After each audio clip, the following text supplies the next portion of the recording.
Está começando mais um podcast Alternativa no Ar. E você que está aí, não se esqueça, sigam as redes sociais da Alternativa Online, deixe o seu like e acione o sininho para receber as informações dos próximos programas. E também, não se esqueça, compartilhe com seus amigos com a hashtag Alternativa no Ar.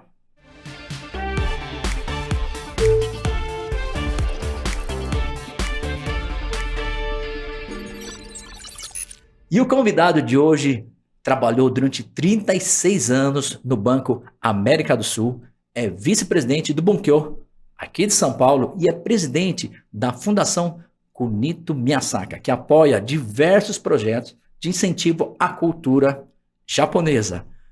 Sr. Roberto Nishio, muito obrigado aí por ter aceitado o nosso convite.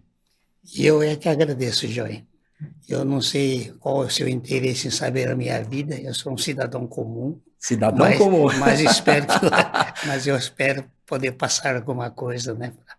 Principalmente para as minhas filhas e meus herdeiros. Olha, senhor Roberto, o nosso podcast, né? A gente chama nossos convidados porque a gente sabe que atrás de todas as pessoas que a gente convida tem uma grande história. E eu sei que o senhor também tem uma grande história, o senhor aí que está sempre à frente em vários projetos de que apoiam, né, a nossa comunidade através da Fundação Kunito Miyasaka. A gente quer saber aí também muito sobre a Fundação Kunito Miyasaka e todos esses trabalhos que você faz, mas também o Nishio-san, né, que todo mundo tem carinhosamente, né, sempre chama, né, o senhor de Nishio-san. Eu também tive a oportunidade de trabalhar com o senhor, né, nos 110 anos da imigração japonesa, tive essa proximidade e vi o quanto o senhor tem assim as pessoas têm um grande carinho e respeito e admiração pelo senhor. Então hoje aqui eu vou puxar aí a história do senhor desde quando o senhor, lá na época lá de Açaí, mas começando tudo, né, os seus pais vieram aqui para o Brasil, foi em 1932, né?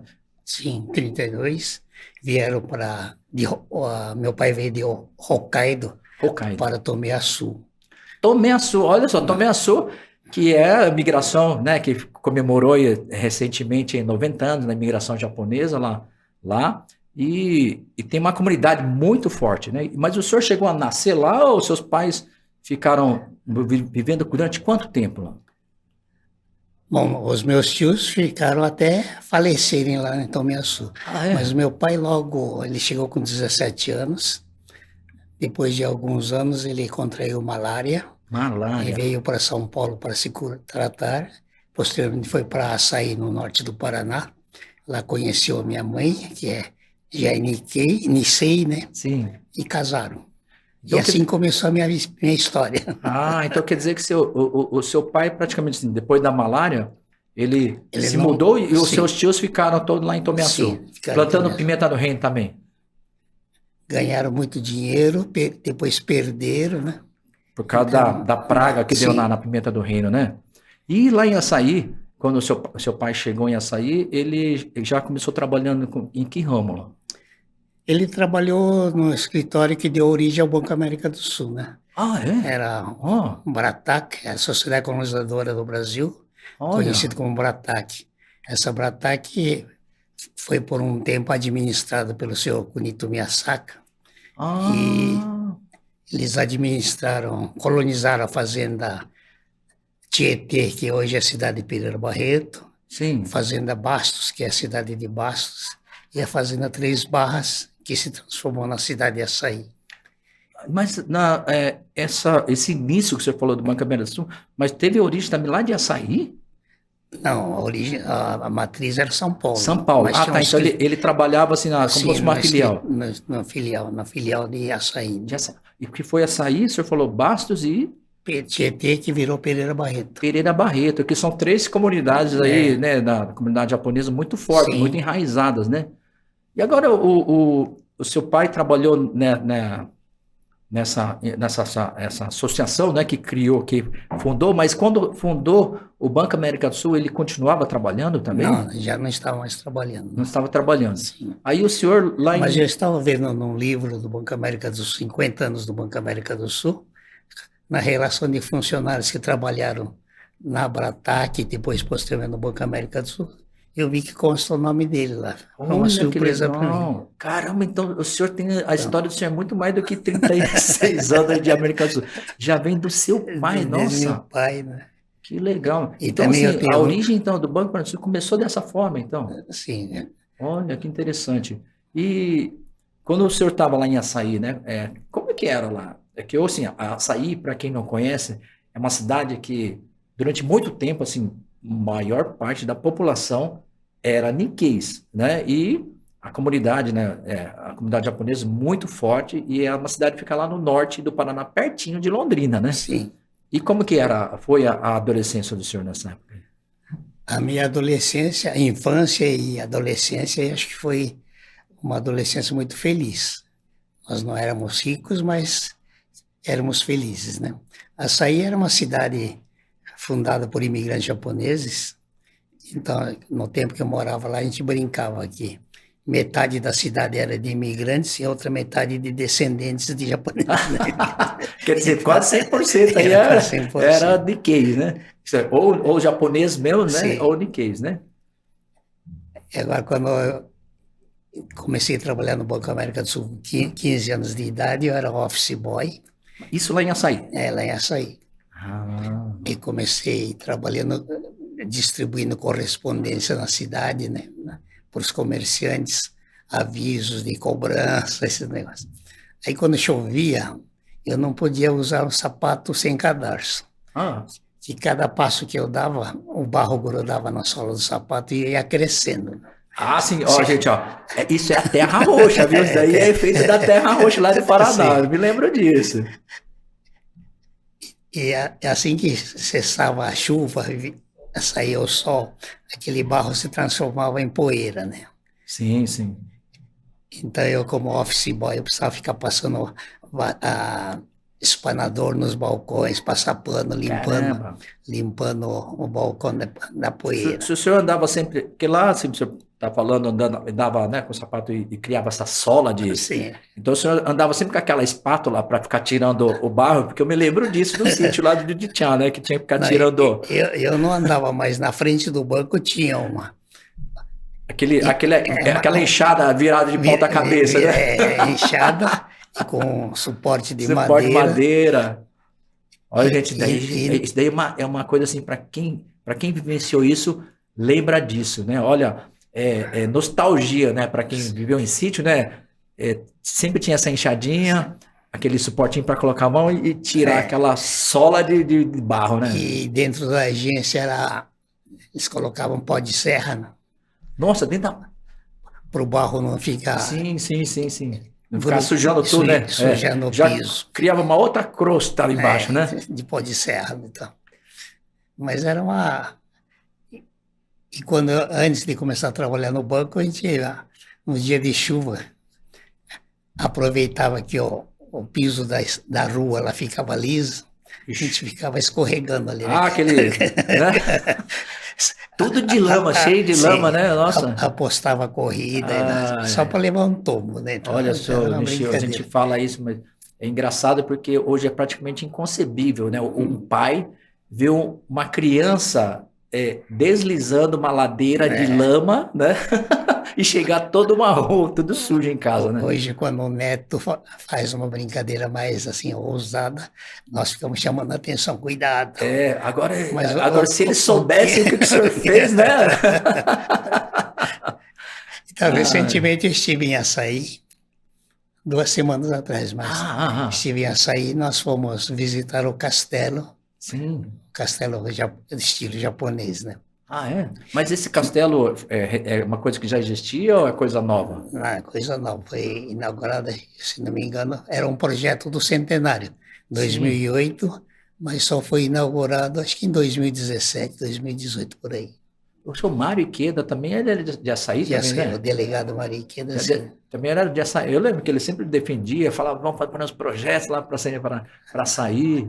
Olha, Açaí hoje, quando eu fui para Londrina, depois fomos para Açaí ver o castelo, o que eu notei que só tem carro na rua e não tem gente. Quando nós chegamos... Eu lembro muito assim, que eu fui cantar muito lá em Açaí, lá no templo, né? Como é que era como é que chamava lá? Auditório Dobo. É o Dobo, né? Na Dobo. frente do Dobo lá, né? Sim. É. E a lembrança que eu tenho de açaí é que você entrava por uma ladeira e depois tinha que voltar para dar meia volta para sair, porque não tinha outra saída, só tinha uma entrada e uma saída. Continua assim ainda. Continua. Ah, mas eu tenho uma lembrança um carinho muito grande aí também para açaí, viu? Existe uma única avenida, né? Avenida Rio de Janeiro. Sim, que é aquela entrada, Sim. né? A entrada principal, né? E tem um semáforo. Um semáforo? Ó, na época eu nem lembro se tinha semáforo, tinha um monte de lombada. Eu vi que tinha um semáforo, eu acho que é para criar um pouco de congestionamento. Né? Olha só, mas e seu Nishio, o senhor também, né, na sua adolescência, na infância, o senhor também chegou a fazer Nihongo, né, Nihongaku, aula de japonês? Sim,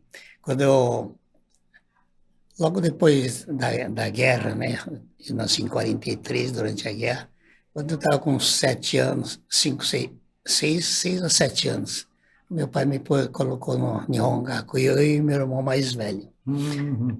Mas não sei em que determinada época ele nos disse que ele não tinha mais a pretensão de voltar ao Japão. A minha mãe já era Nisei, né? Sim. Então ele falou que nós devíamos estudar mais a língua portuguesa e menos a língua japonesa. Ah, entendi. Então eu levei a sério. Aí o senhor parou totalmente. Não, eu ia para o Nihongaku, mas era mais para jogar beisebol. Ah, foi nessa época que o senhor também praticava beisebol, né? Mas era mais para brincar mesmo.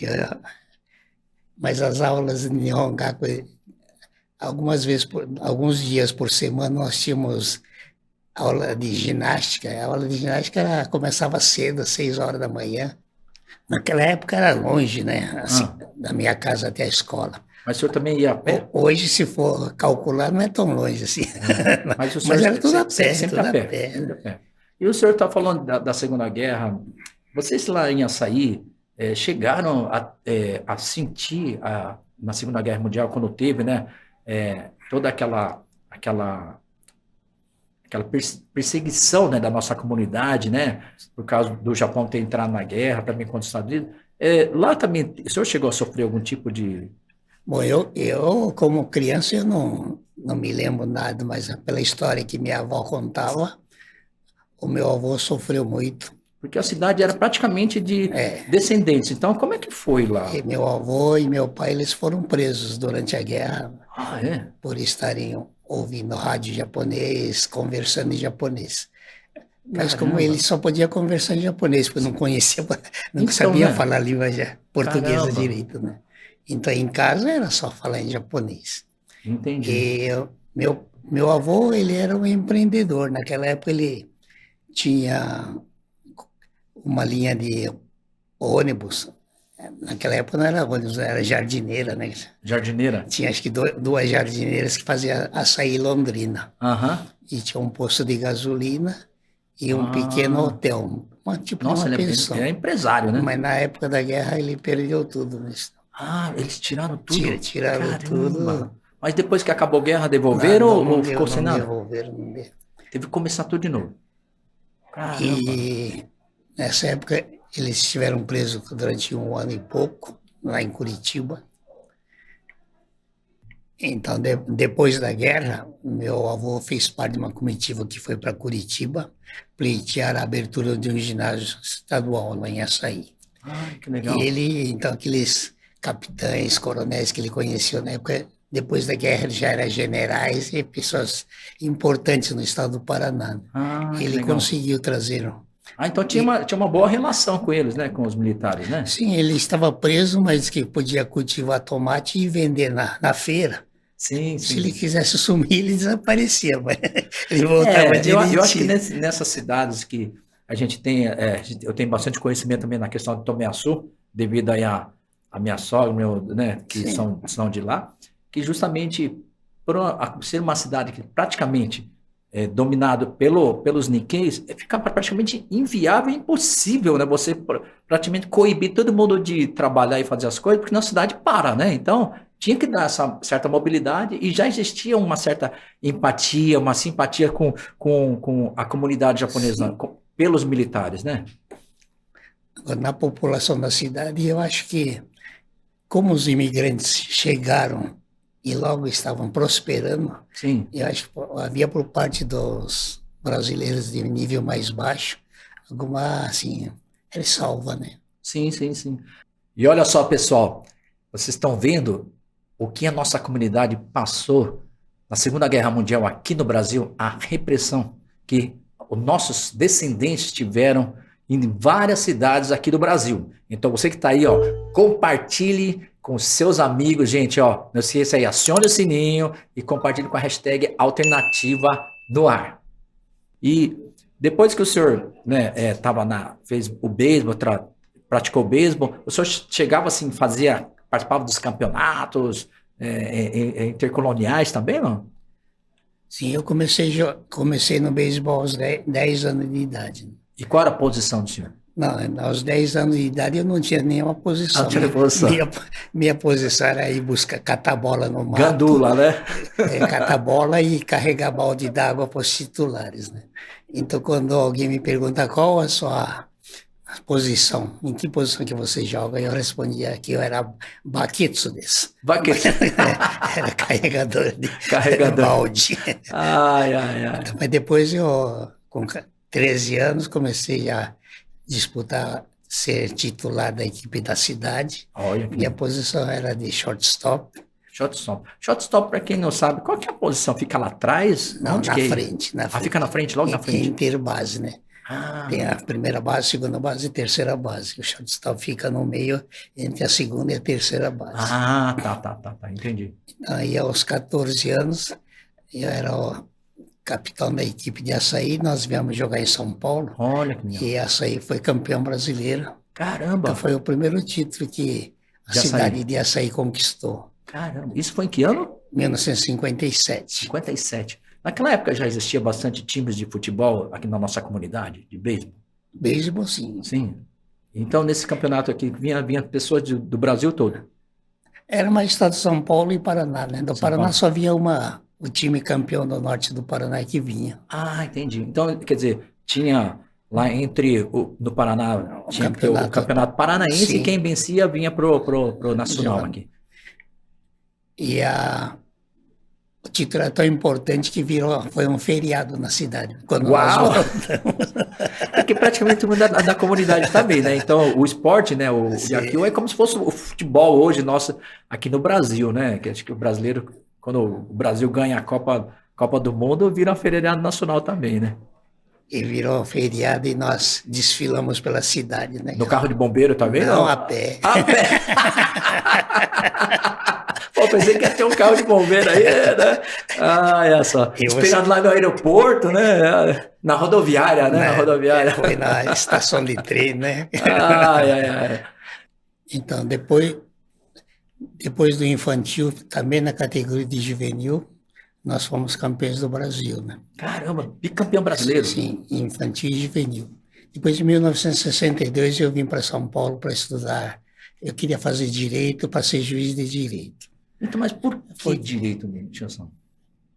Bom, primeiro eu acho que era porque eu não entendia nada de matemática, né? Tinha uma dificuldade tremenda no curso ginasial. Exatas não, né? Tinha que fugir das exatas, né? E foi para humano. E depois eu morava vizinho de um juiz de direito. Era uma pessoa muito respeitada e querida na nossa cidade. Era um exemplo, assim, de pessoa justa. Então eu me espelhava nele e queria seguir a carreira de direito. Mas o senhor já desde pequeno via ele assim, nossa... via assim como só depois de adolescente que vão morar vizinho da casa do juiz. Aí o senhor sempre prestava atenção em como ele era, assim, a forma que o senhor admirava ele, sim, né? Olha que legal. Por exemplo, quando nós tínhamos 15, 16 anos, nas festas de carnaval, no matinê você não podia ir porque você era muito grande. E à noite você não podia ir porque era menor. Aí ele conversava com a gente, qual a melhor solução para vocês? O senhor liberar a gente para poder entrar à noite, né? Desde que seja acompanhado de alguma. alguns adultos, aí ele baixava essas ordens, né? Olha que legal, que Então legal. ele consultava bastante a comunidade. E ainda mais, né, naquela época, assim, cidades mais de interior, assim, o juiz tinha um Né? peso, né, Sim. muito grande também, né? Até hoje, né? E aí quando ele, por exemplo, ele determinava nos filmes havia uma proibição para menores de tantos anos. E a filha dele tinha 3, 4 anos e não podia entrar, assistir um filme, mesmo desenho, assim, não Sim, podia sim. assistir.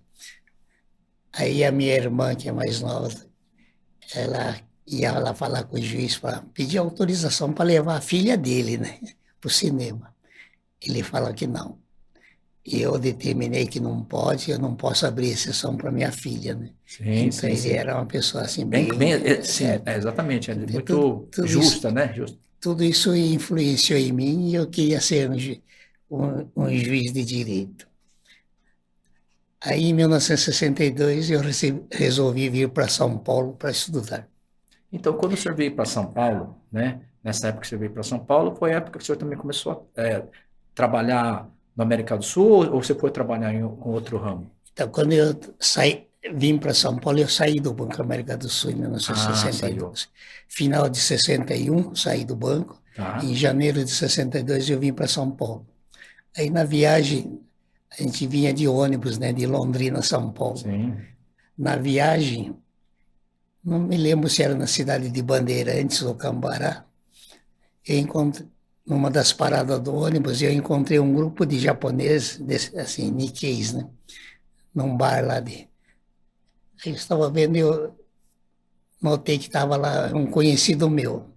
Era um jogador de beisebol que já tinha jogado em Açaí, morava na minha casa, se chamava Fukusen. Ele acho que foi um dos melhores jogadores de beisebol que já passou pelo Brasil. Ele era de japonês, né? Se naturalizou brasileiro e num Pan-Americano que houve naquela época, ele defendeu a seleção do Brasil. Sim, sim, sim. Então ele perguntou: o que você está fazendo? O que você está fazendo aqui? Estou indo para São Paulo, vou estudar, trabalhar e estudar. A primeira opção era trabalhar, né? Sim, sim, sim. Precisava trabalhar Ganhar o dinheirinho. para pagar, né, a escola e também para pagar a pensão. Pensão. Aí ele perguntou: você já tem emprego em São Paulo? Eu falei: não, não tenho. Ele, se você quiser jogar beisebol, eu te arrumo um emprego. Ou aceito. Nossa, aceito, que legal. Mas como assim? Eu não entendi. Assim, ele falou assim, se você quiser jogar beisebol, eu te arranjo emprego. Eu esqueci de contar o detalhe. Essa turma de japoneses eram jogadores de beisebol de uma empresa chamada Roa, que existia em Mogi das Cruzes. Sim. Naquela época, a Roa ainda estava formando um time. Ah, que legal. Então, quer dizer, eles contratavam atletas, né? E colocavam para trabalhar também. Trabalhava e no final de semana nós íamos treinar lá em Mogi das Cruzes. Jogava representando a própria empresa. Olha que legal. Nossa, então foi assim, uma questão até meio de sorte, né? Porque se o senhor chegar lá, o senhor estava indo para São Paulo, ia procurar um emprego ainda, ia ver como é que o senhor ia sobreviver, né? E de repente no caminho encontrou um conhecido que conheceu no esporte, né? Olha, gente, pra vocês verem como que é importante o esporte, né? A gente faz o network, né? A relação de amigos, e é esse amigo que chamou o senhor para trabalhar na rua. Olha que legal. E o detalhe importante, eu trabalhei 4 anos na rua. Sim. Aí acabei saindo porque eu não conseguia passar no vestibular, né? Instrução, mas o senhor tem toda assim, a gente vê o senhor é um cara muito culto e não passava no vestibular, como assim? Porque jogava muito beisebol. E naquela época, na faculdade de curso noturno só existia na faculdade da Lago São Francisco. Sim. Então no Mackenzie não existia curso noturno. Então eu não podia, eu precisava trabalhar. Sim. Depois, se desse para estudar à noite, eu iria estudar. Entendi. Mas na São Francisco eu não passei 2 anos. Né? Caramba. Mas aí depois... Mas aí a história do beisebol, nesse tempo que eu trabalhei na rua, 4 anos, eu conheci a minha mulher. Ah, mas ela também trabalhava Ela lá? trabalhava, é funcionária da rua, trabalhava na Olha, mesma que sala. legal. Aí Então, nós namoramos, noivamos e casamos. Estamos até hoje, né? 53 anos. olha que legal. Então eu acho que o beisebol foi fundamental para mim. Então, isso que eu estou vendo, né? Assim, como é interessante essa história que o senhor pode ter chegado até hoje, né? Como o esporte, né, teve um papel muito importante na vida do senhor, Sim, né? Porque, assim, no relacionamento, a gente fala, né? O network, né, que a gente adquire nas atividades, né? Não só no esporte, como nas atividades culturais, a importância, né, Nishio-san? E o senhor teve não só uma garantia de um emprego, né? De chegar assim com mais conforto, você vir em uma cidade grande como São Paulo, como também o senhor formou aí a sua família, é. né? Olha que legal. Então quando eu cheguei, chegamos na rodoviária, eu pedi para um amigo meu que nós estávamos viajando em dois. Ele já morava nessa pensão onde eu iria morar. Eu pedi Ah. para ele levar minha mala para a pensão, que eu ia tratar do meu emprego. Aí o senhor já foi direto, já. Aí já fomos direto para o escritório da rua, era na rua Senador Feijó. Caramba, olha que legal, hein? Aí já fui almoçar com a delegação toda. Sim, sim, E à sim. tarde E, fui. e- e o senhor lá pela rua ganhou algum título também, não? Então depois eu conto. É. Mas aí só cheguei na pensão à tarde. E o meu irmão, que já estava aqui em São Paulo, meu irmão mais velho já estava aqui em São Paulo, ele estava preocupado, ele nem foi trabalhar no dia. É, porque o senhor não chegou lá, pô, cadê meu irmão? Esse Sumiu. caipira já Se se perdeu, se perdeu, perdeu em São já se Paulo. perdeu em São Paulo, né? Aí eu cheguei e falei assim, bom, já cheguei, já estou empregado. Empregado. Nossa, eu fico imaginando o seu irmão lá, preocupado, o senhor que não tinha celular, né? Falei, e aí, cadê o meu irmão? Se perdeu em São Paulo, de repente o senhor chega lá, ó, já tô com emprego garantido, né? Ele deve ter caído de costas, acho que nem acreditou, né? Mas foi divertido. Ai, que legal. Então, é assim que eu encontrei a minha mulher, e nós casamos, formamos a nossa família, né, de hoje. Sim, Então, sim, eu sim. agradeço muito ao Ao beisebol. beisebol, O né? beisebol acho que ajudou na formação do meu caráter também. E Deus conspira tudo a favor também, né? É. Para ter colocado seu amigo bem naquela hora que o ônibus parou ali, né? Que bem interessante mesmo. Então, em 1960, você perguntou se eu consegui algum título pela rua. Sim. Em 1962, exatamente no Campeonato Brasileiro, que era realizado acho que no mês de setembro, a final do Campeonato Brasileiro foi Roa e Açaí. Nossa, e aí? Como é que ficou o dilema do senhor aí? A Roa perdeu. Ah, perdeu? Mas o senhor jogou pela rua. Estava para a Roa. E do lado lá, tá todos os seus amigos lá. Sim, todos os meus amigos com quem eu joguei até o ano de Então, né? 61. Olha, e também esse jogador que também jogou por Açaí, ele tava na rua, né? Estava na Roa. Olha que interessante, né? Quer dizer, o senhor participou do lado de lá, do lado de cá, e numa final ali, deparou com todos os amigos, né? Aí no beisebol tem que, quando termina o jogo, as duas equipes se perfilham Sim, e sim, sim. cumprimentam. Então, a gozação que eu levava era, tá vendo? Tá vendo? Quem mandou sair daqui? Quem mandou Tá sair vendo? daqui? Mas fala a verdade, eu acho que o senhor não se esforçou tanto assim Não. na hora de bater ou pegar as bolas ali. Eu acho que o senhor deixou dar umas escapadinhas aí para sua terra natal ganhar, não foi não? Não fiz nada disso porque eu era reserva. A reserva, então tá explicado, tá Que a explicado. rua, no ano que eu entrei, Ah, eles trouxeram, desde que eu entrei até o Campeonato Brasileiro, trouxeram acho que 11 jogadores do Japão, caramba! recém-saídos do colegial. Nossa, e Açaí ganhou de todos esses caras aí, Sim. mesmo eles trazendo todo mundo do Japão, o Açaí ganhou mesmo assim. Caramba, o Açaí era bem Aí forte mesmo, né? aprendi uma lição, né? Que Ah. a turma de Açaí praticamente era aquela turma que começou no infantil, passou para o juvenil, passou para Eles tinham todo aquele então, tem entrosamento, né? entrosamento. E eu acho que isso é fundamental Eu no acho, esporte. verdade, verdade. Então, se fosse comparar jogador por jogador, não A tem Roa dúvida, era superior, não tem dúvida que a Roa mas no era entrosamento superior, né? o Açaí tava... Mas na garra, Sim, sim, sim. O cara olhava, se dava aquela piscadinha, eu já sabia o que ia acontecer. Eu vou correr, joga que eu vou correr. Sim. Olha que legal. E a Roa ainda estava com time recém-formado, ainda não tinha esse espírito coletivo, né? Espírito coletivo que eu eu gosto muito do espírito coletivo, Sim, sim, nada com de certeza. individualismo. Sim, com certeza. E em 1982 o senhor também foi fazer o estágio no Japão, né? Essa época o senhor estava na rua ainda ou já Não, tinha nós já saído? estava na Criasul, que era uma empresa coligada do Banco América do Sul, né? Então o senhor fez faculdade, né? O senhor se formou e depois voltou pro Grupo América do Sul? Não, quando eu entrei na faculdade, eu saí da rua e Certo. voltei para o Grupo América do Sul. Ah, então quando o senhor entrou na Sim, faculdade, que o senhor demorou, né, para passar, o senhor falou que demorou um pouquinho para passar no vestibular, aí depois de 4 anos sim, o senhor passou no vestibular voltou para o Grupo América do Sul. Grupo América do Sul. E qual foi a empresa? Companhia América do Sul, Crédito, Financiamento e Investimento. Crédito. Era financiamento de automóveis, de caminhões. E nessa época o senhor também era office boy? Não, já estava em outro cargo? Aí já estava em outro cargo. Ah, é? Qual que era o cargo que o senhor chegou a trabalhar lá? Era escriturário, Escritório. mas depois eu fui o primeiro funcionário da empresa a ser promovido a diretor da empresa. E, posteriormente, em 1988, eu passei para o Banco América do Sul já como diretor também do banco. Mas em 1982, quando o senhor foi para o Japão, o senhor foi fazer o que lá? Era um estágio que fazia... o Banco América do Sul contava com a participação acionária do Fuji Bank. Fuji Bank hoje já não existe mais.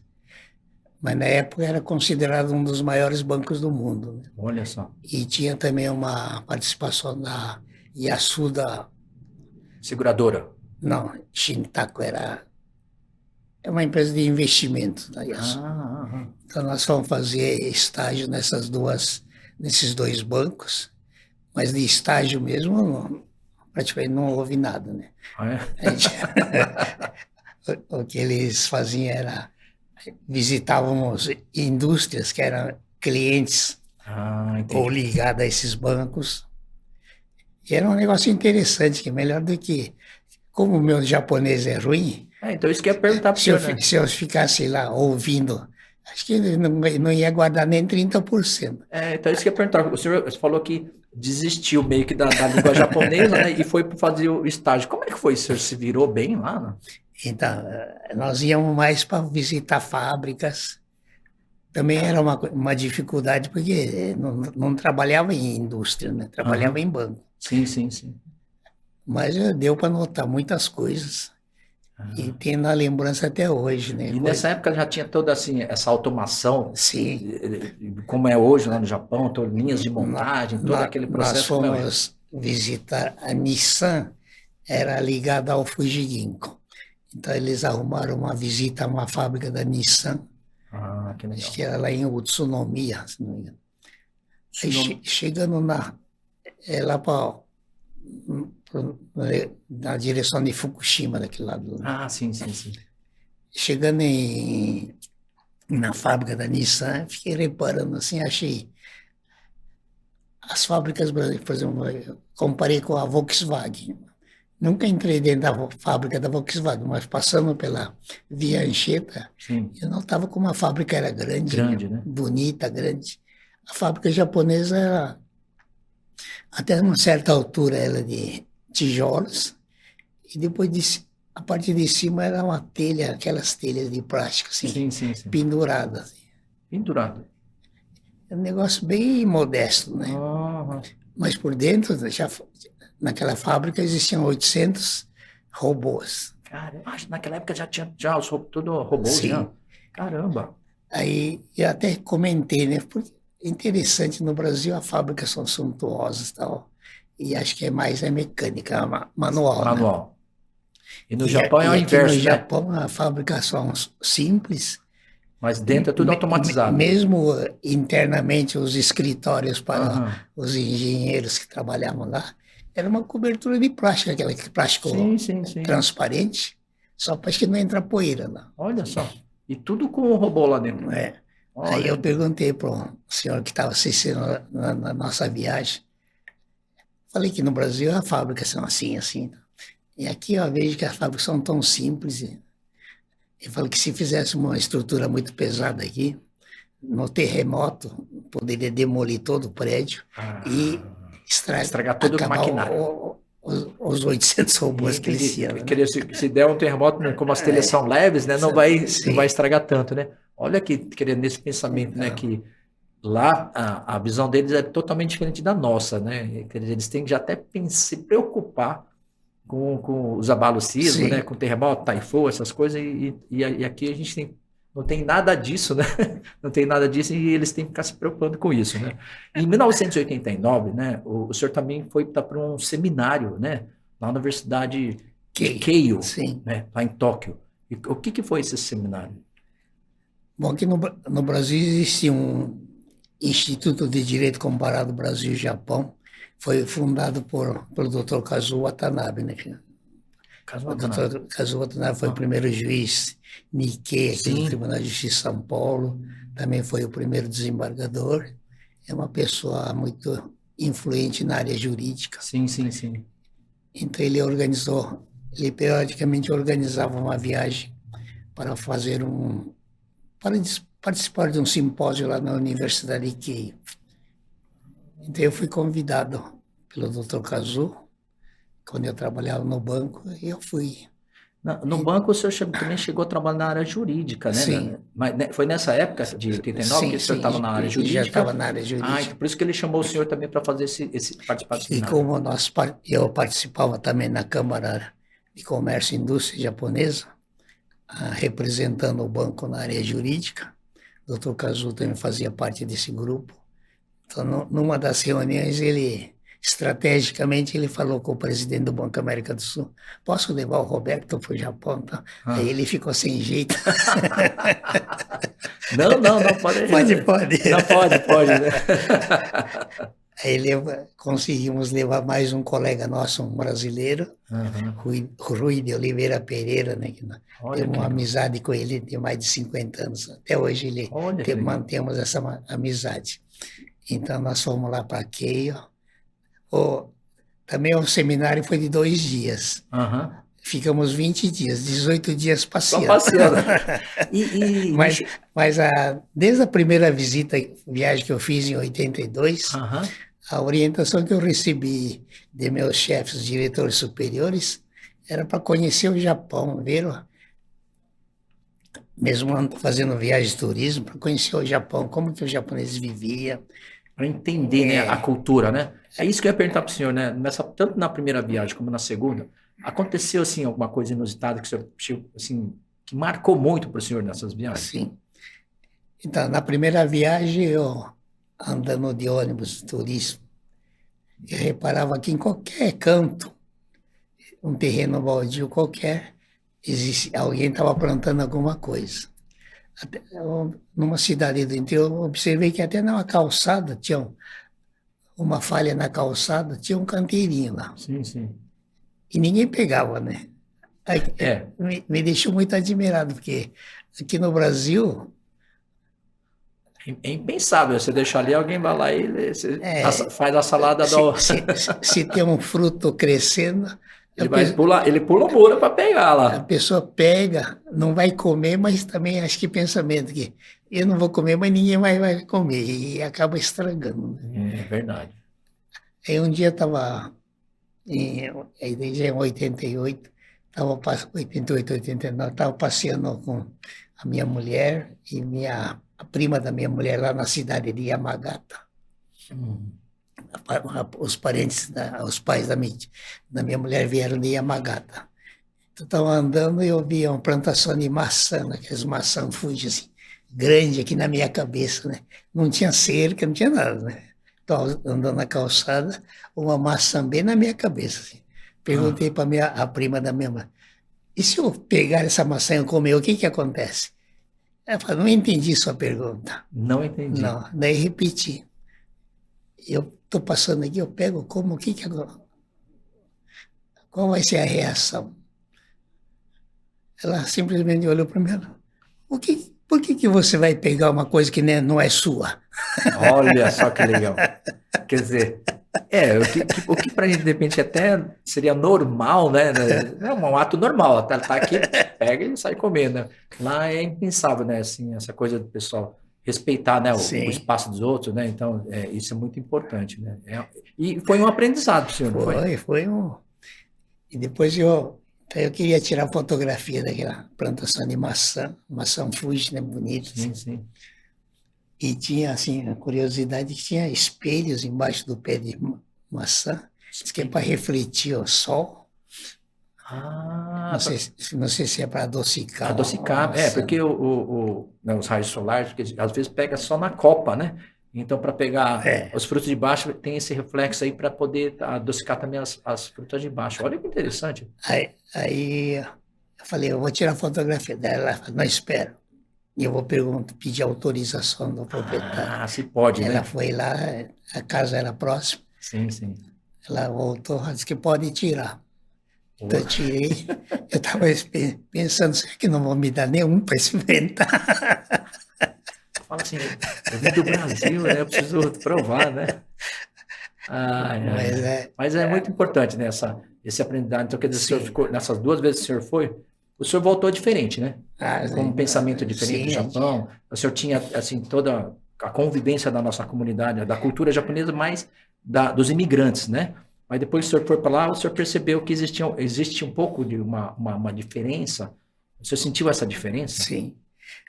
Se bem que eu nunca fui de pegar coisa alheia, né? Sim, Mesmo sim. passando, de mesmo tempo de criança, assim, né? A gente não pegava, já era da nossa cultura.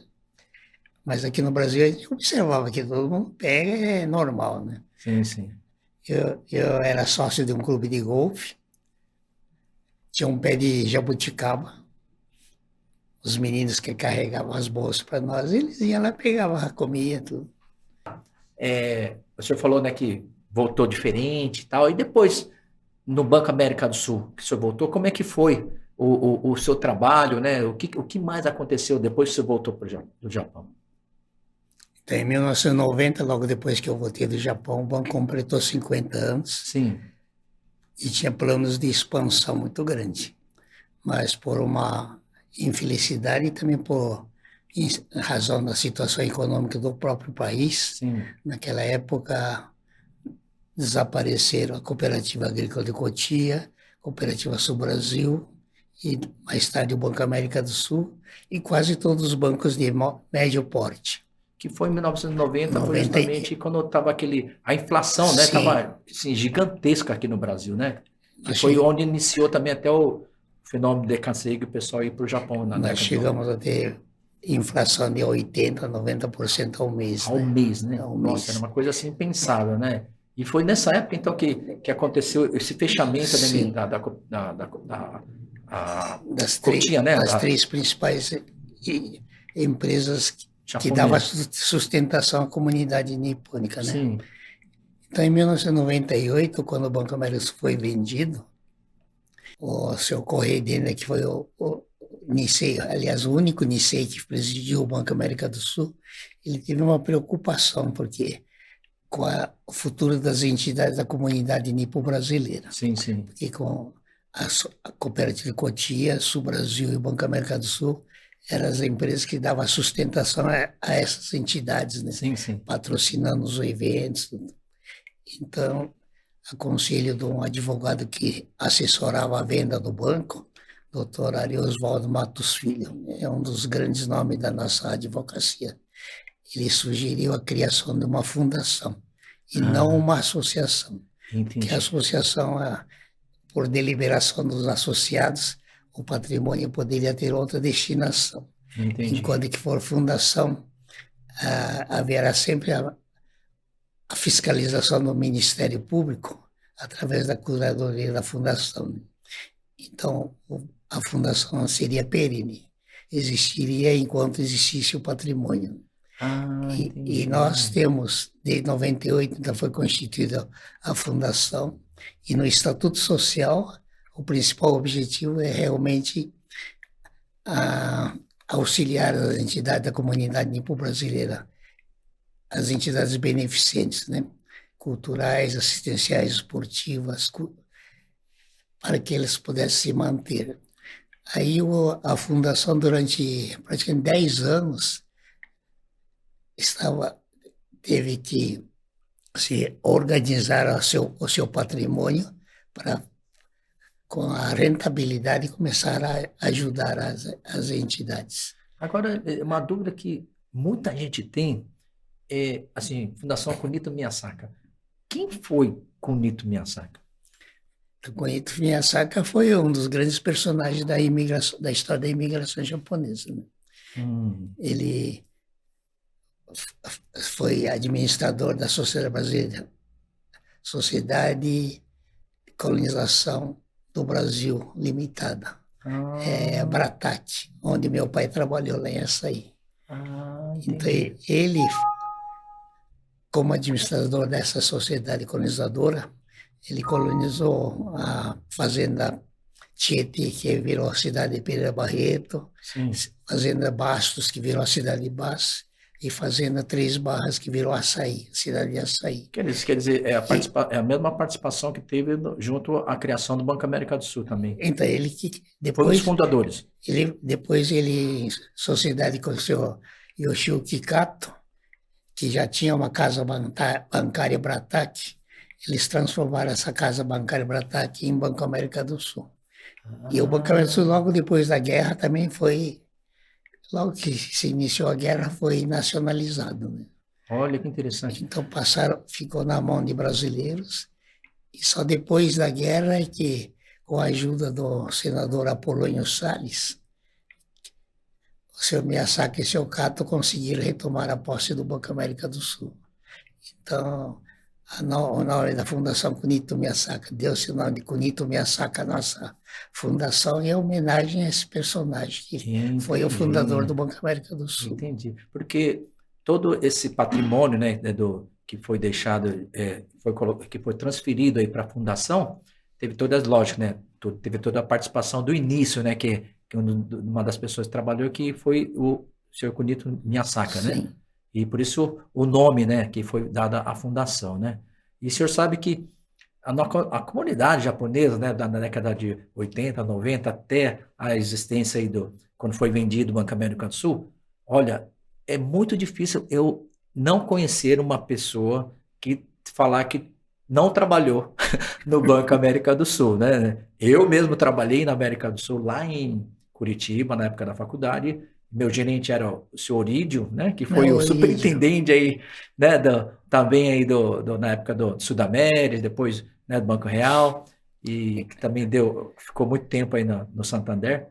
E é uma história bem interessante, que o Banco América do Sul, que foi extinto, né, que foi vendido, né, e a nossa comunidade ficou praticamente assim, ficamos órfãos, né, nessa parte, porém, conseguiu, né, através dessa não venda, né, até das pessoas que compraram, que foi o Sudamérica que comprou na época, eles não ter pego esses patrimônios que foram as fazendas, deu oportunidade, né, de ter um patrimônio para poder ter o início aí da Fundação Kunito Miyasaka, que hoje é uma das entidades que mais apoia aí os eventos, né, da nossa comunidade.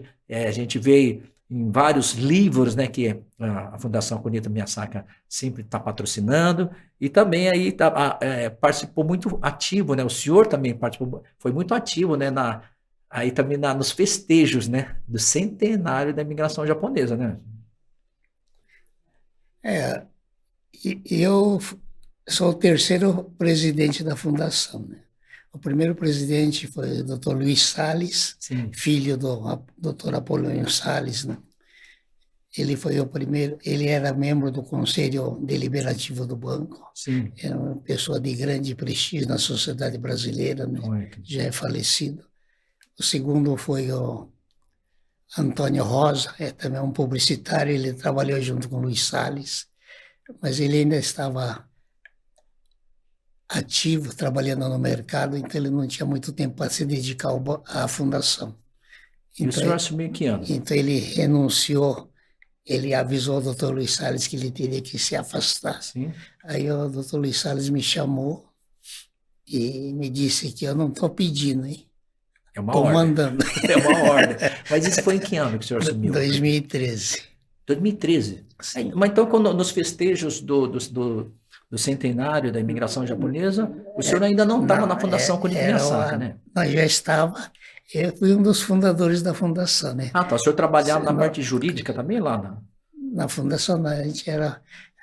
Primeiro eu fui vice-presidente na gestão do Dr. Luiz Salles, eu era vice-presidente. Depois já ocupei vários outros cargos. Mas em 2013, quando o Antônio Rosa teve que se afastar, o Dr. Luiz Salles me chamou e falou, olha, não estou pedindo, estou mandando. E no centenário, né, da imigração japonesa, o senhor ficou em qual função? Porque o senhor já estava nessa época no Bunkyo. Ou só estava na comissão? Eu entrei em 2003, a comemoração foi em 2008. 5 anos antes, sim, o Dr. Kazuo, eu já estava aposentado, né, que o banco havia sido vendido. Sim. Eu trabalhei alguns anos no escritório de advocacia, depois saí. Em 2003 eu falei, agora eu vou curtir minha aposentadoria. Daí o Dr. Kazuo Watanabe me telefonou convidando para vir ajudar na associação, na criação da associação para comemoração do centenário. Sim, sim, sim. Em 2003. Nossa, então foi 5 anos, já estava se fazendo formatando já a comissão dos 100 anos.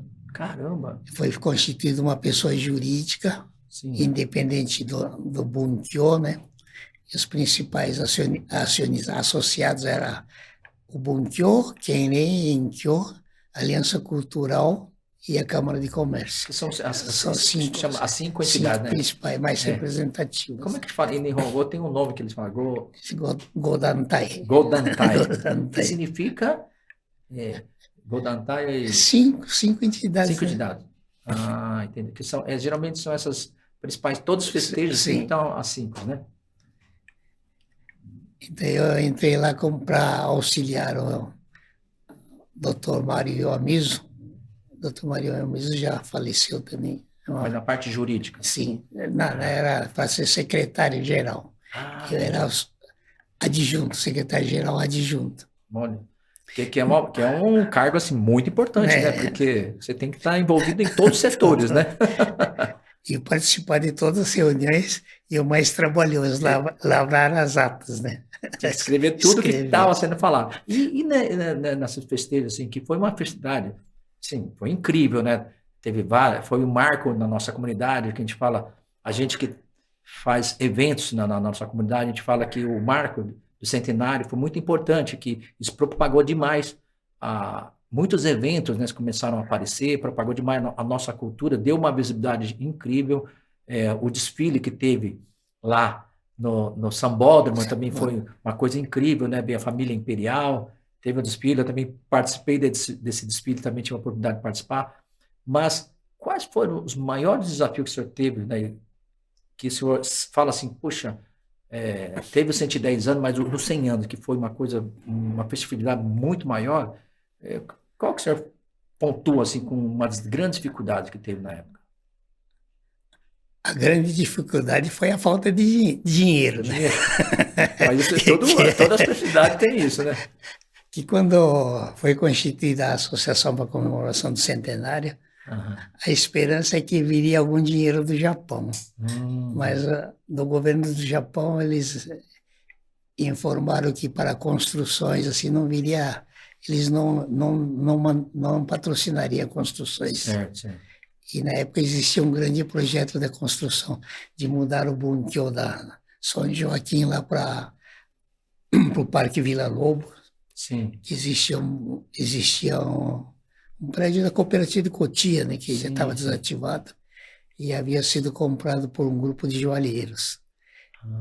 E havia um entendimento para que a comunidade construísse ali um centro cultural. Certo. Mas...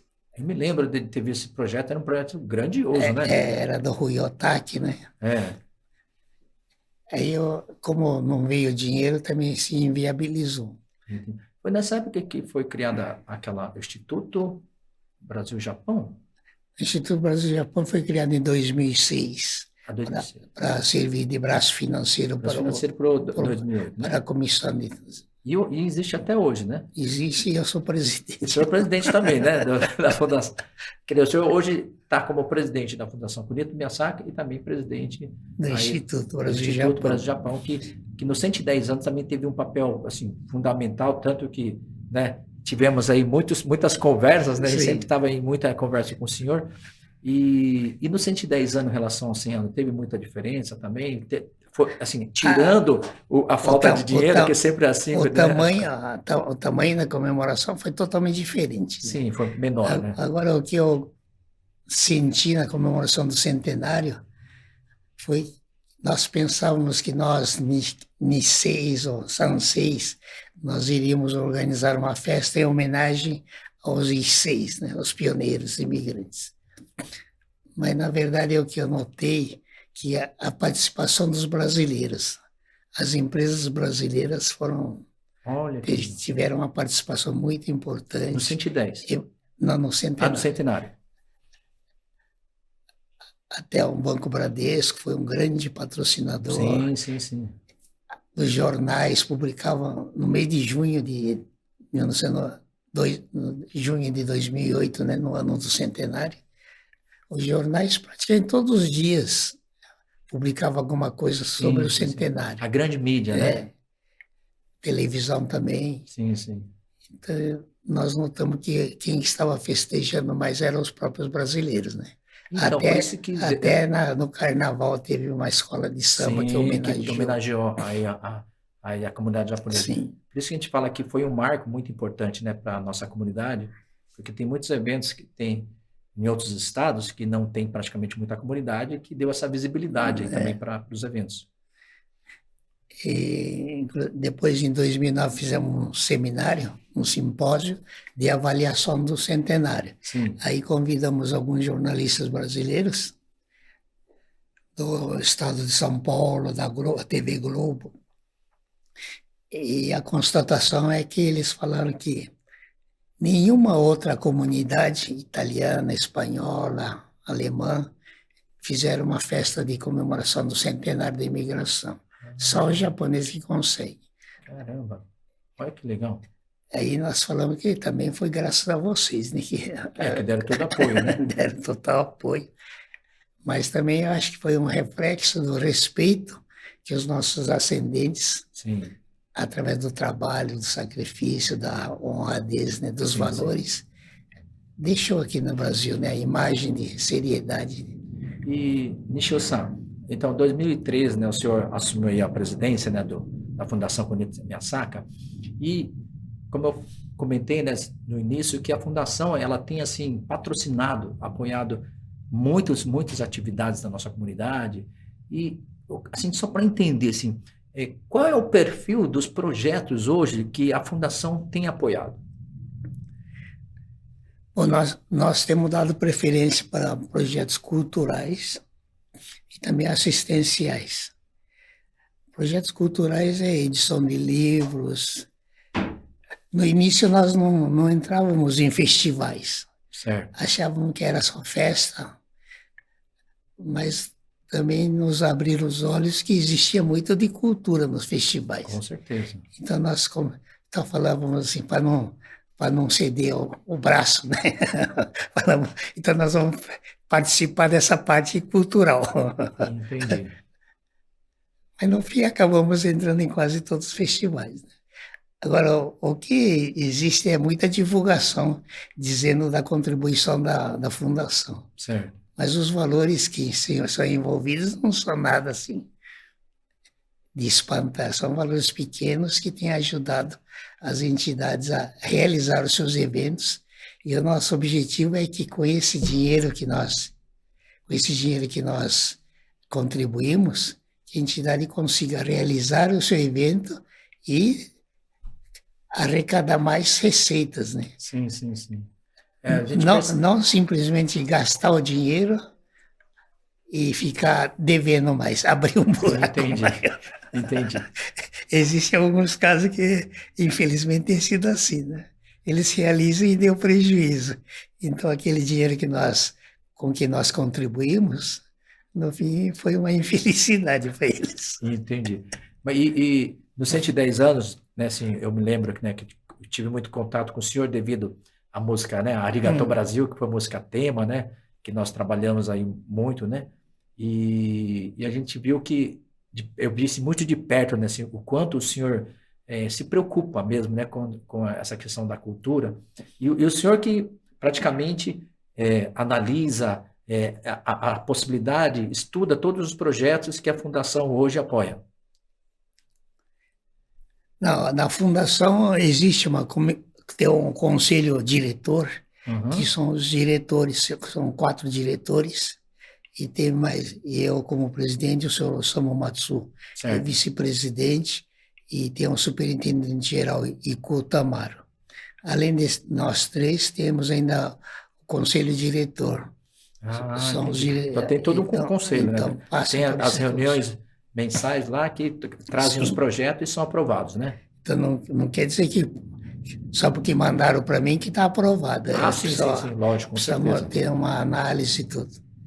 Mas normalmente, se não der para atender no todo, nós temos atendido assim parcialmente, pelo menos para viabilizar o evento. Né? E o senhor também ficou como também é vice-presidente do Bunkyo, e o senhor também sempre deu essa assessoria, né, jurídica ao Bunkyo. Como é que o senhor consegue ser presidente da fundação, da associação, né, do Brasil-Japão, e também aí cuidar dessa parte tão importante, né, que são detalhes, né, que é tudo contratos, né? E o senhor falou que queria se aposentar lá atrás, e até hoje o senhor não se aposentou. Parece que trabalha cada vez, está trabalhando mais, né? Como é que o senhor consegue lidar com tudo isso? Acho que para aposentar é só quando morrer, né? Não, porque a gente vê muito assim, o Nishio-san assim, todos os eventos, porque sempre presente, é uma pessoa sempre importante, a mim, o senhor sempre aí ao lado do Dr. Renato, inclusive na visita lá, né, ao Paraná, lá em Maringá, quando o senhor foi lá, fomos comer um pastelzinho, né, com caldinho, né, do enroladinho lá em Maringá, e o senhor sempre está nessa ativa, né, viajando, acompanhando os trabalhos do Bunkyo. De onde vem toda essa vitalidade? Assim? Eu até começar a trabalhar em 2003, começar a trabalhar na Associação para a Comemoração do Centenário, eu nunca tinha trabalhado voluntariamente. Sempre meu trabalho era intenso dentro do Banco América do Sul. Sim. Depois que o banco foi vendido, eu fui trabalhar no escritório de advocacia, fiquei 3 anos no escritório. Só depois é que entrei na vida de voluntário. Eu acho importante na vida voluntária a pessoa estar lá não para ter cargo, não para ter visibilidade, mas para realizar as coisas, né? E como eu tinha uma certa facilidade nessa área de contrato, então eu tenho procurado estar ativo, atendendo às demandas de contratos. Lá no Bunkyo, por exemplo, nós temos o Museu da Imigração. Desde 2017 até este ano, nós estamos conseguimos reformar os 3 andares, né? 7º, 8º, 9º, graças às empresas de capital japonês que nos apoiaram muito. Começando pela Toyota, né? E o senhor teve essa participação bem ativa também, né? E aí, nessa reforma, nós tivemos que formalizar dezenas de contratos. Mas eu fiz um contrato, uma minuta padrão, e eu vou adaptando algumas coisas. Não é aquele contrato de não sei quantas laudas. É um contrato mais simples, mas pelo menos que garante qual o objetivo do contrato, o preço, né? As condições de pagamento e algumas outras cláusulas de interesse do Bunkyo, resguardar o interesse do Bunkyo. E Nishio-san, e também assim, eu percebo muito, né, também nas reuniões, o senhor tem participado muito também, hoje o Bunkyo está com esse perfil de diretoria, né, que entrou muitos jovens, né, e nessa transição aí com os jovens, o senhor também tem participado muito ativamente, até encontrei o senhor já em algumas reuniões do Comitê Jovem, né?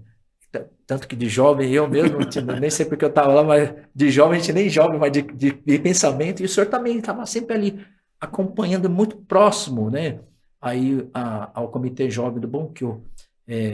Como é que o senhor está vendo esses desafios, né? Como é que foi essa transição? Porque o Bonquio durante muito tempo, assim, foi aos poucos, né, passando essa, como se diz, passando o bastão, né, passando essa experiência para os mais jovens, e agora, assim, está muito forte isso, o doutor Renato também, né, tem esse pensamento muito forte em relação a isso, temos que, né, puxar mais jovens.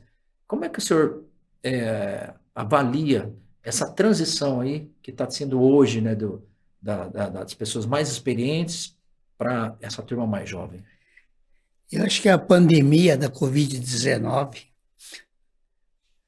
fora os danos que causou na parte da saúde, Sim, na parte da administração de entidades, foi benéfica, né? sim, sim, E quando antes a gente já procurávamos trazer mais jovens para dentro do Bunkyo, sim, mas sempre numas reuniões presenciais, os jovens eles se sentem um pouco assim acanhados perante os mais idosos. certo.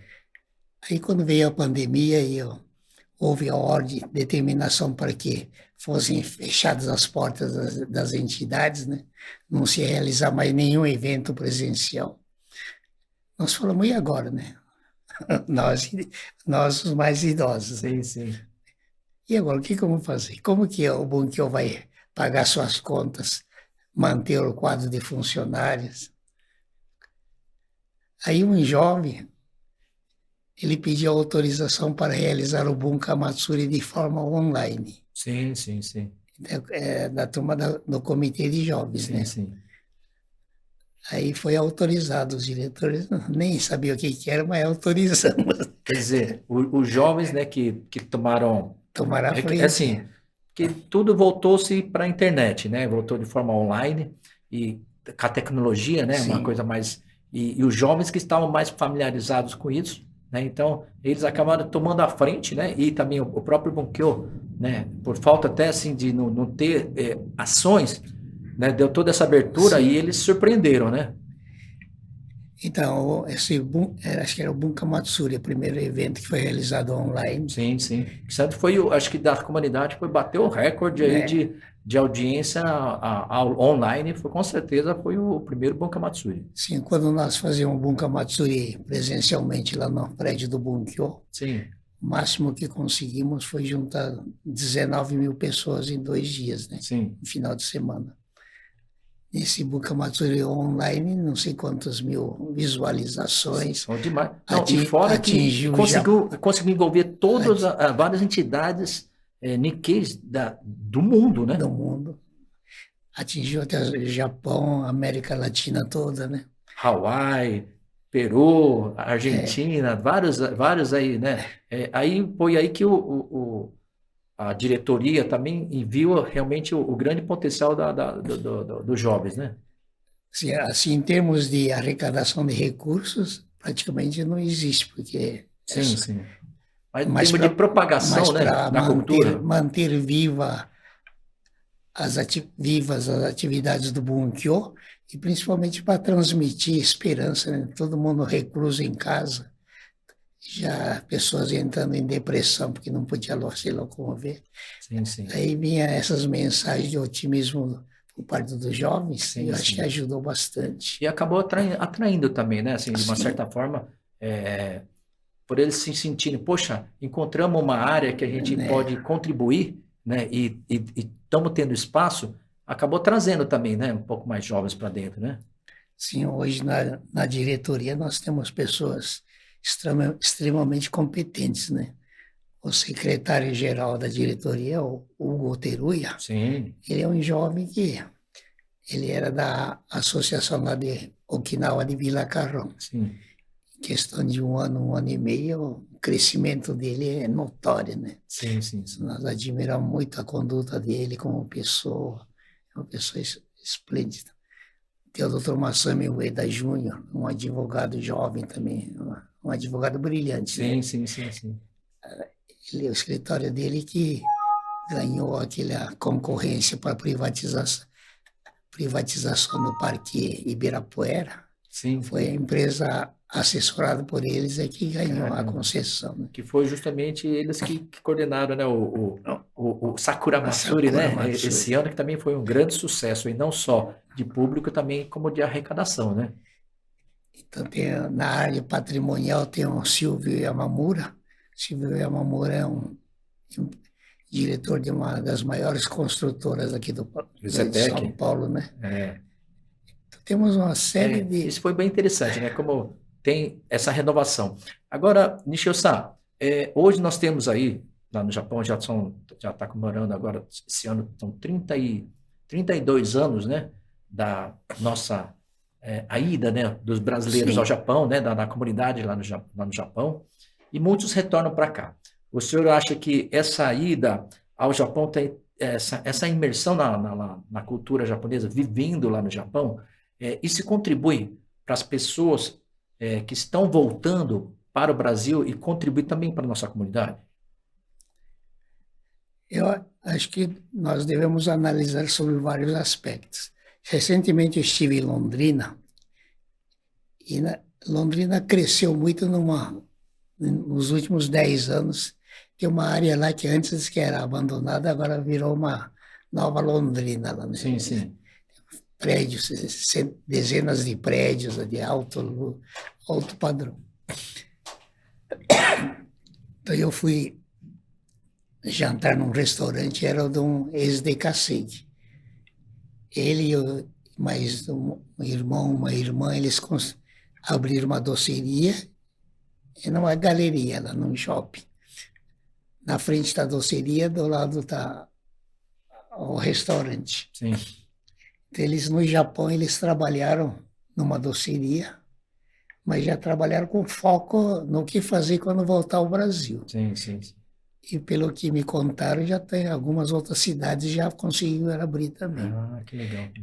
Agora, as pessoas que vão lá apenas para sobreviverem, muitas vezes, quando retornam ao Brasil, não têm uma noção perfeita do que se pretende fazer, né? Sim. Mas em relação à questão da própria cultura, né, que vivencia lá, a pessoa, né, aprende a absorver a cultura mais atual, né, lógico que é bem diferente daquela dos nossos imigrantes, mas eles retornando, como é que o Bunkyo pode estar fazendo para puxar essas pessoas aí para o Bunkyo? Então, o Bunkyo, na inauguração do museu, nono andar do museu, que é a fase mais contemporânea da história da imigração, foi construída uma sala ali só para exposição de esses bonecos dos super-heróis, Sim, sim, uma sim. série de cosplay, né? E essa sala é uma das que mais atrai os visitantes. Olha que interessante. É que hoje, né, os desenhos, os animes, né, estão fazendo muito sucesso, né? Sim. Inclusive, eu fui lá recentemente, né? Realmente está de parabéns, assim, toda essa ala nova, mais moderna, uma coisa mais atual também, né? Mas e também tem um projeto, né? Projeto que é Network, né? Sim. Do Bunkyo lá, que também é para trazer, puxar também um pouco desses jovens que estão voltando, né? O network foi idealizado primeiro para dar assistência para os decassegues que estão voltando. Que estão voltando. Principalmente os filhos de decassegues, né? Sim, sim. Esses que os pais foram para eles, nasceram lá e estão retornando ao Brasil. Então lá eles aprenderam japonês. Então quando retornam para o Brasil, eles não conseguem falar português. Então, o projeto Network foi no sentido para ajudar essas pessoas. Sim, sim, sim. Nishio-san, tem uma parte também que eu estava acabando, até esquecendo de perguntar para o senhor, que nos 110 anos, a Fundação Kunio Miyasata, né, assim, lançou depois, mas teve uma participação muito forte, né? Foi no lançamento lá do Parque do Imigrantes, né? O senhor falou sobre apoio, né, aos projetos culturais. Eu queria entender o porquê, né, desse apoio num projeto tão grande, né, como foi aí a importância desse parque lá de imigrantes. Como que foi essa história? Esse projeto nasceu na comemoração do centenário da imigração. Ah, começou já no centenário. Aí até conseguimos todas as licenças ambientais, demoramos quase 4 anos, quase 5 anos.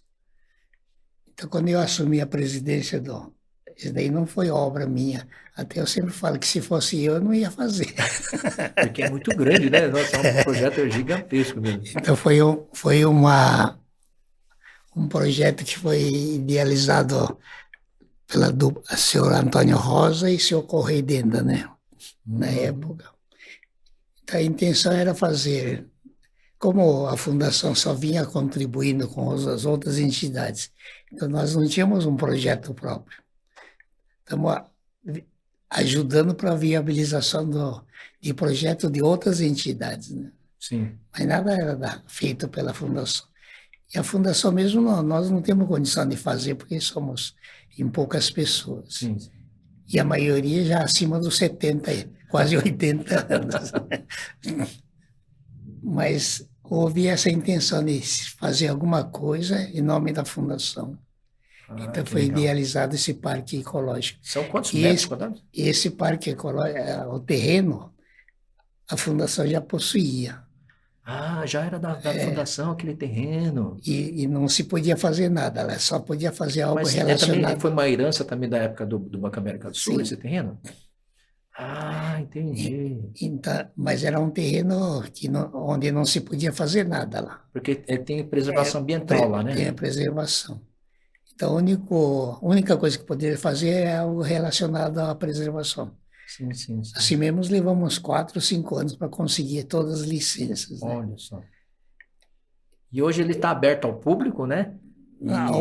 Aberto ao público, assim, Com visita, agendados? agendado, mas o objetivo maior não é a visitação pública. Né?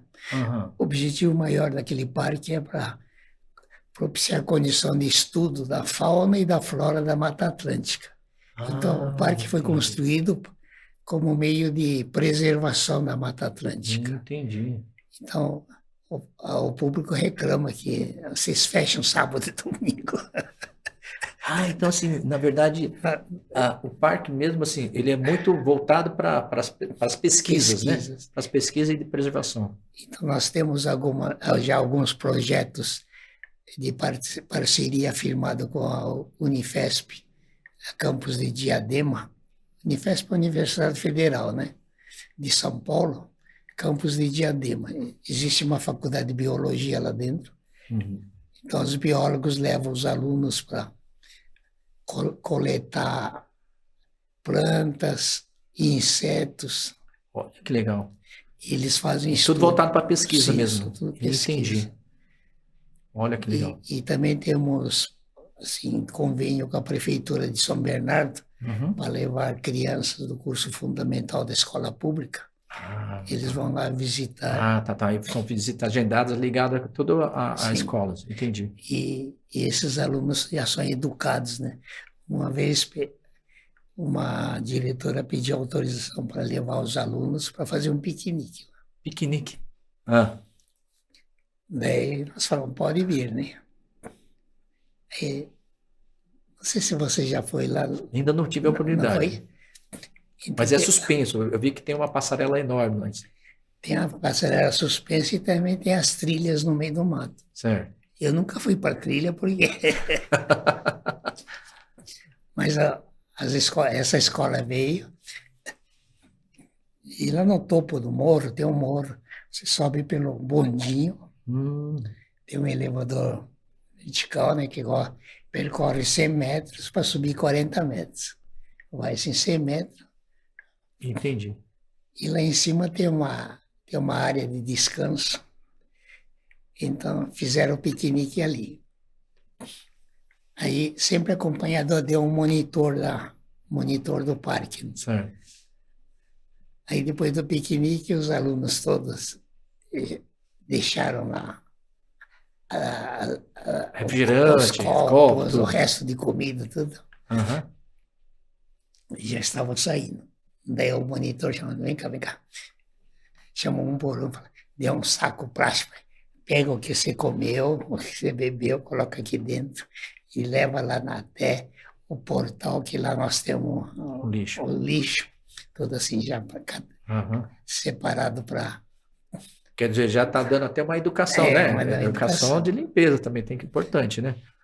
E, Então, a intenção da diretora foi exatamente essa, de já educar as crianças, né? sim, sim, sim. Olha que legal. Porque é interessante, os adultos são os adultos, não os visitantes do parque, porque visitando o parque a pessoa se sente Sim, responsável. Mas ali, antes, o parque fica no fim de um estacionamento de um posto de gasolina. uhum. Nesse posto de gasolina existe McDonald's, tem um restaurante Ah, sim, sim. próprio do posto, tem um madeiro. Então o pessoal para ali para tomar lanche, depois sai para pegar imigrantes. Então nós tínhamos colocado um cesto num tambor para lixo, né? Assim, Sim. fora do parque. Aí a turma sai de carro, joga.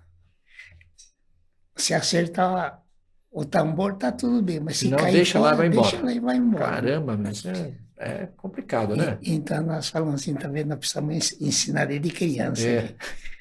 que o meu neto, por exemplo, ele sobre o trânsito, ele chama atenção. Olha, Você, mas eu acho que hoje em dia as crianças estão muito mais educadas nesse sentido, né? Acho que não é só seu neto, não, viu? Minha se filha você também. entra no carro e não bota o cinto de segurança, Sim, sim, senão isso é muito bom. Desde pequeno tem que ser educado, né? E Nishio-san, olha só, o senhor, assim, né? Além da parte da Kunito Miyasaki, o senhor também aí cuida, né, assim, dessa parte de manutenção do museu da imigração japonesa, também junto ao pavilhão japonês, ao Kokushikan, né? E o senhor também é membro aí do Conselho do Hospital de Santa Cruz, da Aliança Cultural Brasil-Japão, Instituto de Direitos é, direito comparado, Brasil e Japão. Comparado, né? O que é Instituto Comparado do Brasil-Japão? É um outro instituto. É só de assuntos jurídicos, né? Ah, e o senhor também faz parte também desse, é membro também. Sim. E também é vice-presidente da Associação Nikkei de Golfe do Brasil. Isso daí já me afastei. É, Esse ano não deu para ir. mas o senhor até então estava Tá, tava, tava bem sim. ativo também. Quer dizer, olha quanta coisa que o senhor assume, né? E também aí o senhor teve várias condecorações, né? Foi título de cidadão paulistano, né? Que o senhor não é, né, nascido aqui em São Paulo, né? Nasceu em Açaí, né? Foi em Açaí que o senhor nasceu. Também ganhou aqui a Ordem do Sol Nascente, Raio do Sol de Ouro e Prata, gente. Olha, essa condecoração vem diretamente do imperador, né? Que aqui o senhor recebeu também na casa do cônsul aqui, Sim. geral, aqui em São Paulo, né? E o senhor, assim, com toda essa história, né? Toda essa bagagem, todos esses trabalhos que o senhor vem fazendo, o senhor tem um hobby, né? Tem um hobby, assim, na hora de lazer. O senhor ainda tem tempo de lazer? Meu hobby atualmente é limpeza da casa. Como que é? Depois da Covid, minha Ah, mulher me pegou para ser auxiliar dela, né? Então ai, precisa ai. limpar a casa, lavar a louça. Ah, mas isso é bom também, isso é bom. Mas o senhor também continua jogando golfe, não? Não, não, parei. Parou também? Porque Ah, as atividades do Bunkyo são concentradas no final de semana, né? é.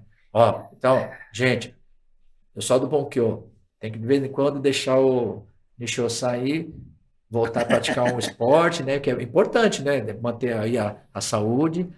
E Nishio-san, a gente fica muito feliz, assim, o senhor ter aceito o nosso convite, porque, assim, a Fundação Kunito Miyasaka, a gente já sabia que dessa participação que ela tem, né, em toda a nossa comunidade, o senhor sempre presente aí nos maiores, né, maiores comemorações, festividades da nossa comunidade, e a gente não, muitas vezes pessoas falam, mas quem que é Kunito Miyasaka? Quem que é o Nishio-san? Quem é aquele senhorzinho que está em todo lugar, né? Então, foi muito, muito bom, assim, o senhor ter vindo aqui, compartilhado toda essa vivência, né? Olha só que interessante, o senhor tem, os seus pais aí têm uma relação lá com Belém do Pará, Tomé Açu, aí, o pessoal do Tomé Açu que está nos assistindo também, tem muita gente que nos assiste lá na região do Pará, Tomé Açu, pessoal do Paraná também, aí também muitas pessoas nos assistem, E agora a gente tem um momento aqui né, no nosso podcast, aqui, nosso bate-papo, que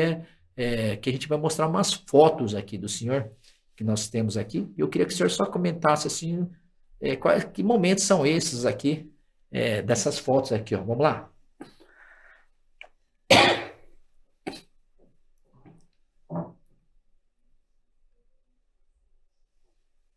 Tira essa parte de baixo aqui, ó. Tem que tirar essa parte de baixo aqui, ó. Acho que tem que dar só um back. Coloca um back que ele tira. Aí, pronto. E aí, Nishio-san, que foto é essa daí? Então, essa foto eu já não estava mais jogando na rua. Estava no Gigante aqui em São Paulo. Ah, você jogou no Giants também? Sim. Olha. Giants que é aqui aqui na ponte, perto da ponte das Bandeiras, né? Mas esse daí é o time da rua que ganhou. Não, a ideia é a seleção do Brasil, né? Seleção brasileira. Sim. O senhor jogou também na seleção brasileira? Sim. E onde está o senhor aí que eu não estou identificando? Aquele segundo, agachado, o segundo. Ah, o segundo ali. Ah, tá. Com o uniforme escuro ali. Tá de blusão, né? Ah, que legal. E esse daqui foi o quê? Um campeonato pan-americano? Não, era um torneio amistoso, quadrangular. Participação no Brasil, Equador, Panamá e Peru.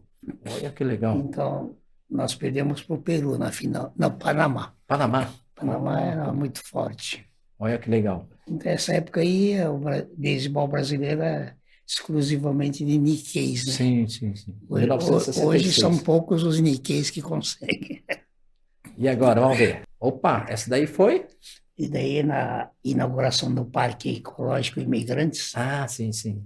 Nós, aqui na ala esquerda, nós estamos plantando IP, e do lado direito os brasileiros plantando Sakura. Ah, entendi. Então inverteu, né? É. Aqui está o cônsul-geral, que é o Noguchi-san, né? E a presidente, a Harumi Goya, né? Foi presidente.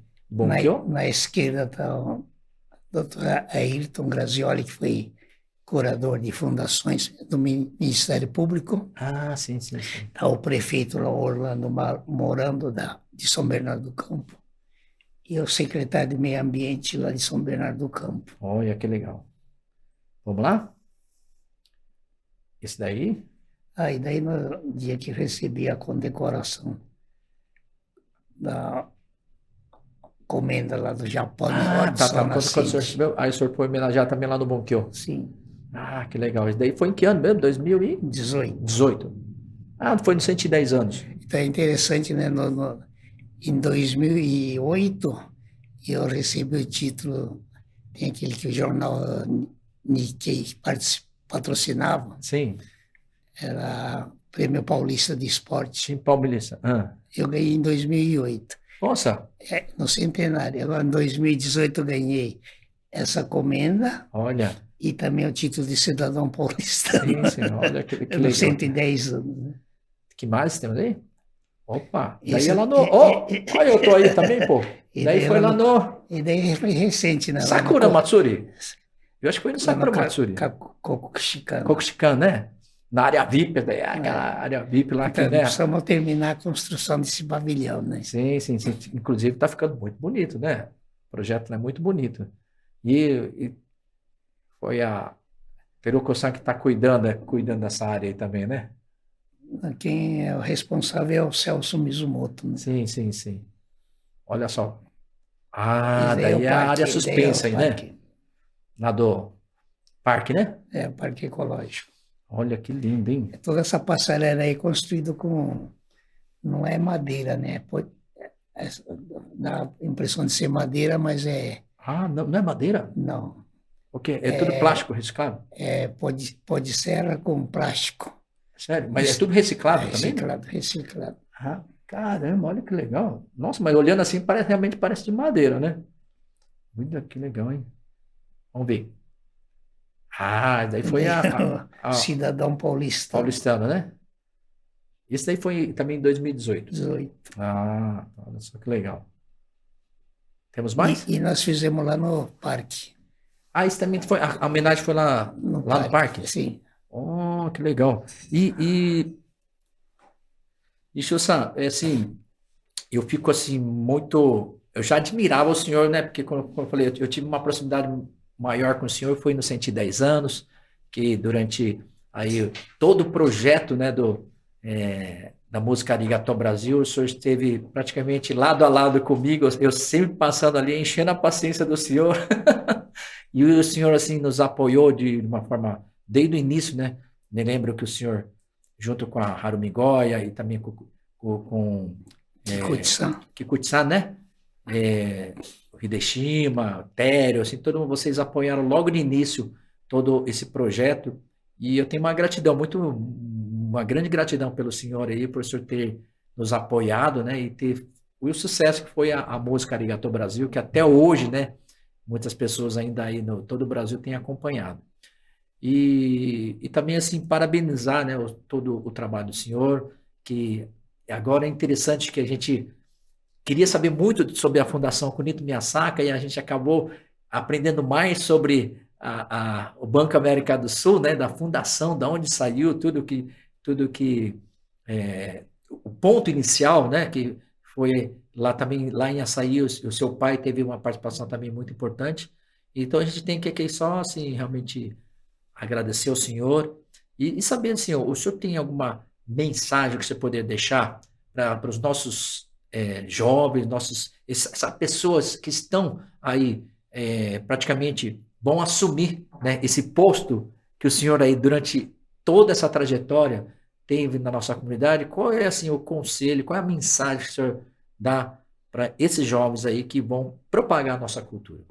Então, Joia, antes da mensagem, eu gostaria de lembrar um fato, que a fundação, a criação da Fundação Kunito Miyasaka ocorreu numa época, uma das épocas mais tristes da minha vida.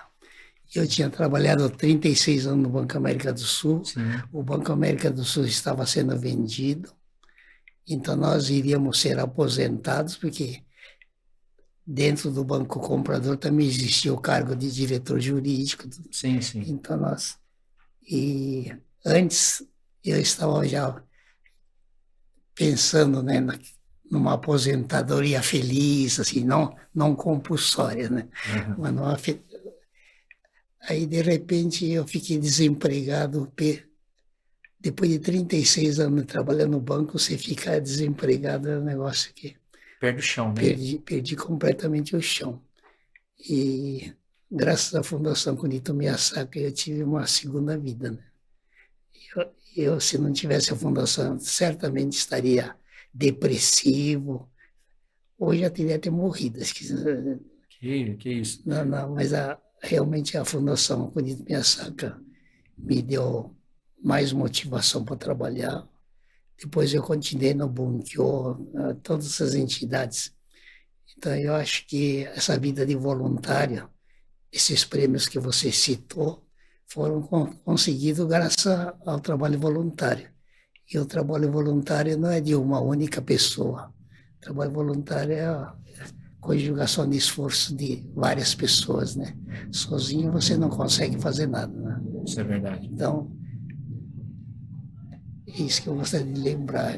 Até uma vez eu participei de um evento assim, online, da Associação Catarinense, lá, Nikkei. Sim. Eles estavam fazendo um evento sobre... Tem uma lenda japonesa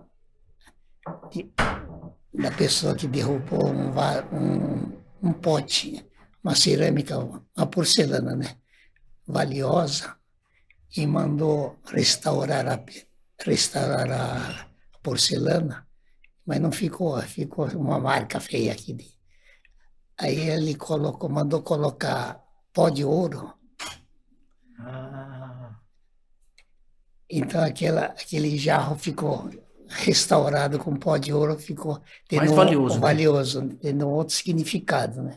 Entendi. Então era mais ou menos nesse sentido que a pessoa queria que o meu depoimento, o que eu senti quando o banco foi vendido e depois com a Fundação Kunito Miyasaka.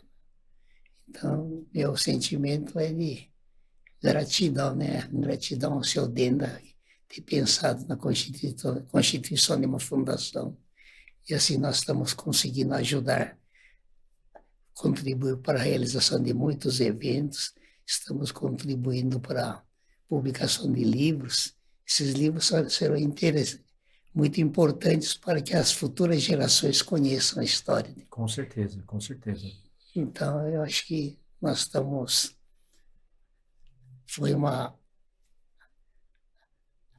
A minha vida não terminou com o Banco América do Sul, continuou com a fundação. Né? Muito pelo contrário. Eu acho que a contribuição que veio nessa sua segunda vida, né? O senhor já tinha feito uma grande contribuição para o Banco América do Sul, porém, essa contribuição, essa sua segunda vida, o senhor teve a oportunidade de estar dando aí para a nossa comunidade japonesa, para os nossos descendentes, né? Que daqui para frente, para as próximas gerações, o senhor deixou um legado e aí imortalizado, né? Nos livros, nos trabalhos, nos apoios da nossa comunidade. Então, a gente realmente só tem que parabenizar mesmo, viu? Ao senhor Nishio-san, e assim, vai ter muitos projetos ainda que o senhor vai estar aí participando, ainda, como o senhor fala, ainda não se aposentar, não aposentaram o senhor ainda, então o senhor tem que ainda trabalhar muito, tem muita coisa que a gente vamos nos encontrar muito em muitos projetos aí, parabéns mesmo. Então eu só tenho que aqui a gratidão, agradecer ao senhor, parabenizar aí também, saber essa história incrível da Fundação Kunito Miyasato, saber a importância do Denda, né? Em todo esse trabalho, o quanto todo esse legado e o que o senhor vem fazendo aí, mantendo esse legado que foi deixado aí pelo Banco América do Sul, e a nossa comunidade só tem gratidão e tem que agradecer muito ao senhor aí, desejar realmente muito mais trabalho, né?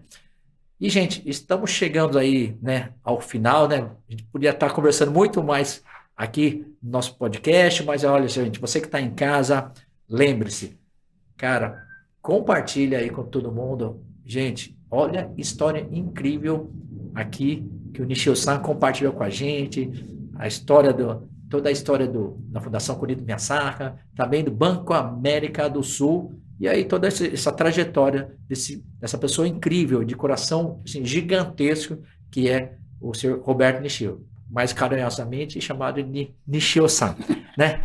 Então, gente, chegamos aqui ao final. Obrigado, Nishio-san, mais uma vez, né? Espero encontrá-lo aí em muito mais eventos aí, né? Muito obrigado, Jorge, pela oportunidade de conversar com você e abrir um pouco meu coração também, né? O senhor falou que não tinha muita coisa para compartilhar. Olha, o senhor estava escondendo o ouro, viu? Porque olha só quanta coisa o senhor compartilhou com a gente, que eu mesmo aprendi muito mais aqui. Então, gente, chegamos ao final aqui do nosso podcast. Você que está aí, não esqueça, compartilhe com seus amigos, acione o sininho e também aí com a hashtag Alternativa no Ar. Siga aí. É com vocês e até a próxima, se Deus quiser. Tchau, gente. Tchau, tchau.